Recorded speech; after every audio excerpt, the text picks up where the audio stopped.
بسم اللہ الرحمن الرحیم۔ السلام علیکم ناظرین، آج میں ایک نہایت ہی اہم موضوع پر بات کرنے والی ہوں، شہید کا مقام اور عالم برزخ کی زندگی، کہ شہید ہونے والے عالم برزخ میں کس طرح سے رہتے ہیں اور قبر میں ان کے ساتھ کیا معاملات ہوتے ہیں۔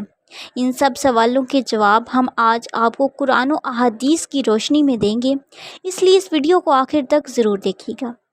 ناظرین، موت ہر ذی روح کے لیے اٹل حقیقت ہے، لیکن شہید کے لیے موت کا مفہوم عام انسانوں سے بالکل مختلف ہوتا ہے۔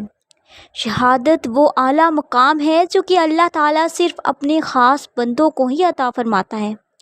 دنیاوی نگاہ سے ہم شہید کو مردہ سمجھتے ہیں، لیکن قرآن پاک ہمیں واضح الفاظ میں بتاتا ہے کہ وہ شہید زندہ ہیں اور وہ اپنے رب سے رزق پا رہے ہیں۔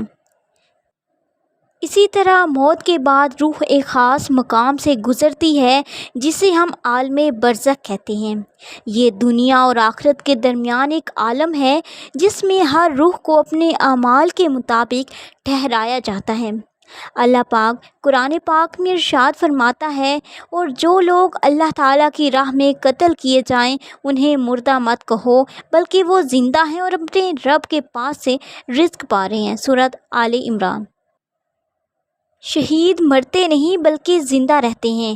ظاہری طور پر شہید کی جسمانی موت ہو جاتی ہے، لیکن وہ زندہ ہوتے ہیں اور اپنے رب سے رزق پا رہے ہوتے ہیں۔ ناظرین، عالم برزخ میں شہداء کی روحیں کس طرح سے رہتی ہیں؟ تو حضرت عبداللہ بن عباس رضی اللہ تعالیٰ عنہ سے روایت ہے کہ شہداء کی روحیں جنت میں سبز رنگ کے پرندوں کے جسموں میں ہوتی ہیں، جو جنت میں آزادانہ پرواز کرتے ہیں، جو کہ جنت کے درختوں پر بیٹھتے ہیں، جنت کی نہروں سے پانی پیتے ہیں اور پھر وہ عرش الہی کے نیچے آرام کرتی ہیں۔ یعنی شہداء کی روحوں کو جنت میں کھلی آزادی دی جاتی ہے، وہ قید و بند میں نہیں ہوتی۔ شہید کی روح کو دنیاوی قبر کی تنگی بھی نہیں ہوتی۔ عام مومنین کو قبر کے سوالات، عذاب یا سکون کا سامنا ہوتا ہے، لیکن شہید کی روح کو اس عذاب یا تنگی سے محفوظ رکھا جاتا ہے۔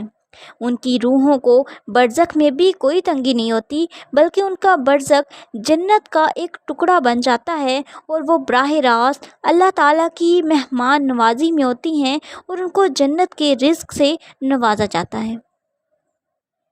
ناظرین، نبی پاک صلی اللہ علیہ وآلہ وسلم نے ارشاد فرمایا کہ شہید کو شہادت کے فوراً بعد ایسے انعامات ملتے ہیں کہ جس کا دنیا والے تصور بھی نہیں کر سکتے۔ شہادت کی فضیلت میں یہ بھی ہے کہ شہید کی سب سے پہلی فریاد یہ ہوتی ہے کہ شہید کہتا ہے کہ یا اللہ، مجھے دوبارہ سے دنیا میں بھیج دے تاکہ میں آپ کی راہ میں دوبارہ سے شہید ہو جاؤں۔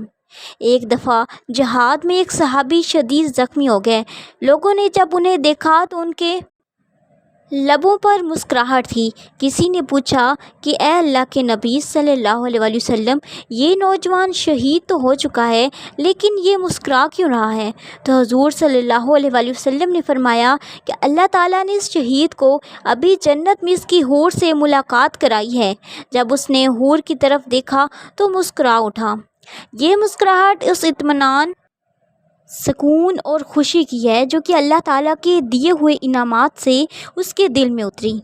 وہ جوانی، قربانی اور ایمان کے بدلے اللہ تعالیٰ کے دربار میں خاص کرم پا گیا۔ ناظرین، اللہ تعالیٰ نے انعام یافتہ بندوں کے 4 درجے بیان فرمائے ہیں۔ پہلا درجہ انبیاء کرام علیہ السلام کا ہے، دوسرا صدیقین کا اور تیسرا شہداء کا، اور صالحین کا درجہ بعد میں ہے۔ صالحین پر بھی شہداء کو مقدم رکھا گیا ہے۔ حضور صلی اللہ علیہ وآلہ وسلم نے فرمایا کہ میری اپنی شدید خواہش ہے کہ میں اللہ تعالیٰ کی راہ میں شہید ہو جاؤں۔ یہ الفاظ نبی پاک صلی اللہ علیہ وآلہ وسلم نے 3 مرتبہ ارشاد فرمائے کہ میں شہید کیا جاؤں پھر زندہ کیا جاؤں۔ یہ شہادت کی فضیلت ہے کہ خود رسول صلی اللہ علیہ وآلہ وسلم کتنی شدت سے شہادت کی تمنا کرتے۔ ایک دن نبی پاک صلی اللہ علیہ وآلہ وسلم نے صحابہ کرام سے پوچھا کہ بتاؤ شہید کسے کہتے ہیں؟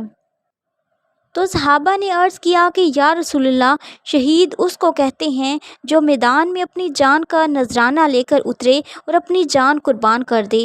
تو رسول صلی اللہ علیہ وآلہ وسلم نے اس پر اظہار تعجب فرماتے ہوئے عرض کیا اور صحابہ سے پوچھا کہ پھر تو میری امت میں کتنے شہید ہوں گے، یعنی بہت ہی کم شہید ہوں گے۔ تو صحابہ کرام نے عرض کیا کہ یا رسول اللہ، پھر آپ ہی فرمائیے کہ شہید کون ہوتا ہے؟ تو پھر رسول صلی اللہ علیہ وآلہ وسلم نے کم و بیش اپنی امت میں 14 سے زائد اقسام شہید کی بیان فرمائی کہ یہ بھی شہید ہے، یہ بھی شہید ہے اور یہ بھی شہید ہے۔ مثلاً جو کسی مہلک مرض میں مبتلا ہو کر دنیا سے گیا، پانی میں ڈوب کر جو مر گیا، جو کسی آفت میں مر گیا، یا پھر جو دیوار کے نیچے آ کر مر جائے، وغیرہ وغیرہ۔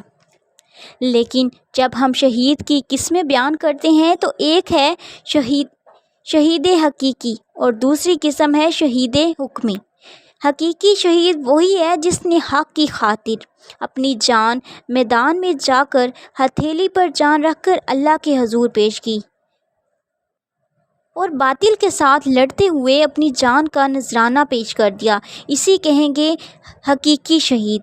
لیکن حکمی شہید وہ ہوں گے جن کو حضور صلی اللہ علیہ وآلہ وسلم نے شہید کا درجہ عطا فرمایا، ان کو اجر و ثواب تو وہی ملے گا، لیکن وہ حکمی شہید ہوگا۔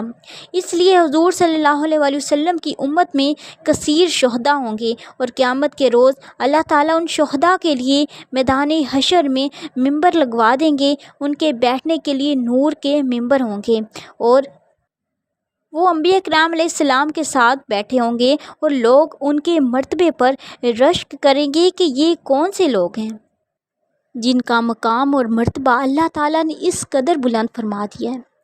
تو ناظرین، یہ تھی میری آج کی ویڈیو پسند آئے تو ویڈیو کو لائک اور شیئر لازمی کریں، چینل کو سبسکرائب کرنا مت بھولیں۔ اس چینل پر آپ کو بالخصوص اسلامک ہسٹری اور دنیا بھر کی معلومات ملتی رہیں گی۔ ملتے ہیں بہت جلد ایک نئی ویڈیو کے ساتھ، تب تک دیجیے اجازت، اللہ حافظ۔